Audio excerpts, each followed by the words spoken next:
Boa Nova. Psicografado por Francisco Cândido Xavier. Ditado pelo Espírito Humberto de Campos. Ano da primeira publicação, 1941. 13.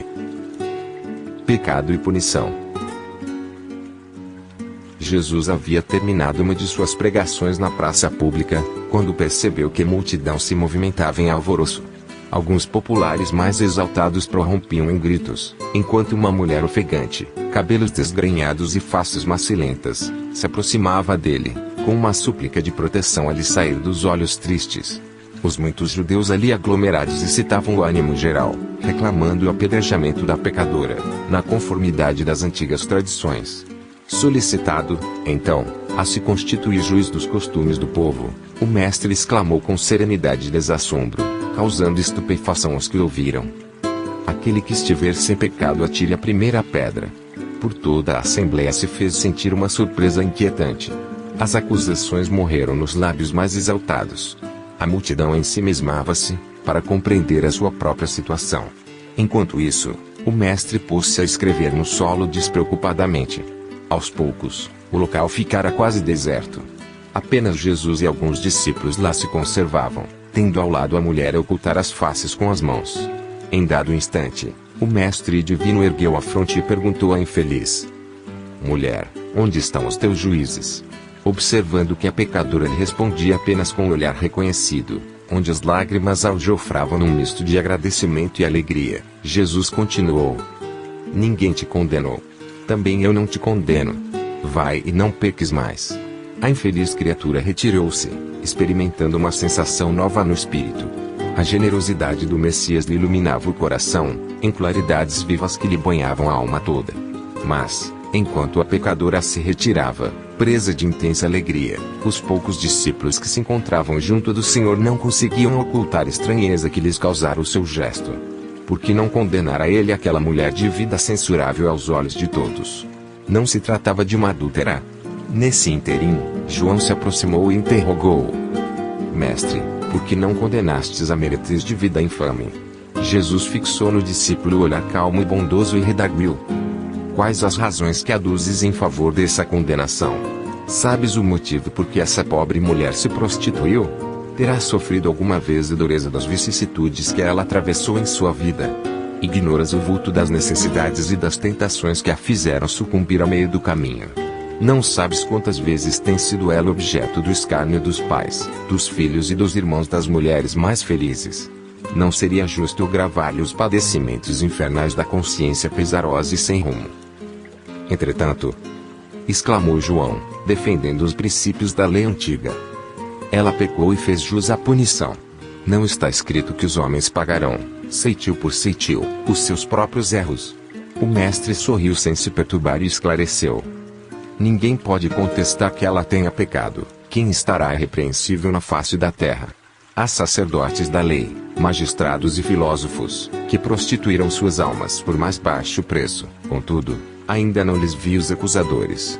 A hipocrisia costuma campear impune, enquanto se atiram pedras ao sofrimento. João, o mundo está cheio de túmulos caiados. Deus, porém, é o Pai de bondade infinita que aguarda os filhos pródigos em sua casa. Poder-se-ia desejar para a pecadora humilde tormento maior do que aquele a que ela própria se condenou por tempo indeterminado? Quantas vezes lhe tem faltado pão à boca faminta ou a manifestação de um carinho sincero à alma angustiada? Raras dores no mundo serão idênticas às agonias de suas noites silenciosas e tristes. Esse o seu doloroso inferno, sua aflitiva condenação. E aqui, em todos os planos da vida, o Instituto da Justiça Divina funciona, naturalmente, com seus princípios de compensação. Cada ser traz consigo a fagulha sagrada do Criador e erige, dentro de si, o santuário de sua presença ou a muralha sombria da negação. Mas, sua luz e o bem são eternos e, um dia, todos os sedutos do mal cairão, para que Deus resplandeça no espírito de seus filhos. Não é para ensinar outra coisa que está escrito na lei. Vós sois deuses. Porventura, não sabes que a herança de um pai se divide entre os filhos em partes iguais? As criaturas transviadas são as que não souberam entrar na posse de seu quinhão divino. permutando pela satisfação de seus caprichos no desregramento ou no abuso, na egolatria ou no crime, pagando alto preço pelas suas decisões voluntárias. Examinada a situação por esse prisma, temos de reconhecer no mundo uma vasta escola de regeneração, onde todas as criaturas se reabilitam da traição aos seus próprios deveres. A Terra, portanto, pode ser tida na conta de um grande hospital, onde o pecado é a doença de todos. O Evangelho, no entanto, traz ao homem enfermo o remédio eficaz, para que todas as estradas se transformem em suave caminho de redenção. É por isso que não condeno o pecador para afastar o pecado e, em todas as situações, prefiro acreditar sempre no bem. Quando observares, João, os seres mais tristes e miseráveis, arrastando-se numa noite pejada de sombra e desolação, lembra-te da semente grosseira que encerra um germen divino, e que um dia se elevará do seio da terra para o beijo de luz do sol. Terminada a explicação do mestre, o filho de Zebedeu, deixando transparecer na luz do olhar a sua profunda admiração, pôs-se a meditar nos ensinamentos recebidos. Muito tempo ainda não transcorrera depois desse acontecimento, quando Jesus subiu de Cafarnaum para Jerusalém, acompanhado por alguns de seus discípulos. Celebravam-se festas tradicionais entre os judeus.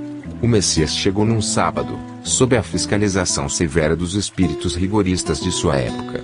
Não foram poucos os paralíticos que o cercaram, ansiosos pelo benefício de sua virtude salvadora.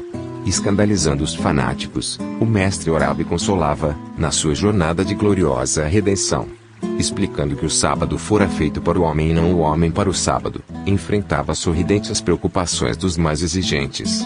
Vendo tantos cegos e aleijados aglomerados à passagem, Tiago o interpelou: Mestre, sendo Deus tão misericordioso, por que pune seus filhos com defeitos e moléstias tão horríveis? Acreditas, Tiago?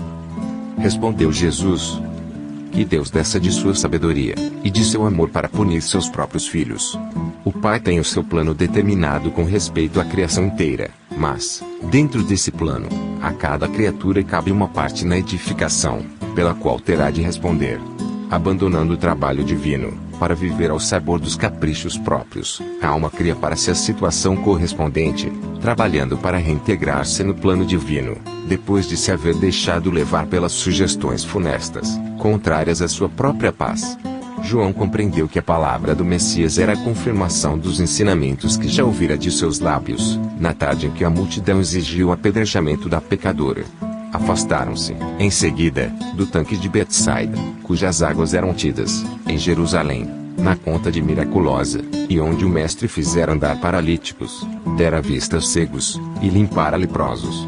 Na companhia de Tiago e João, o Senhor encaminhou-se para o templo, onde um dos paralíticos que ele havia curado relatava o acontecido, cheio de sincera alegria.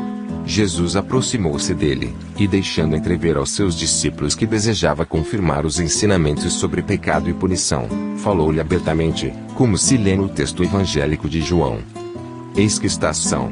Não peques mais, para que te não suceda coisa pior.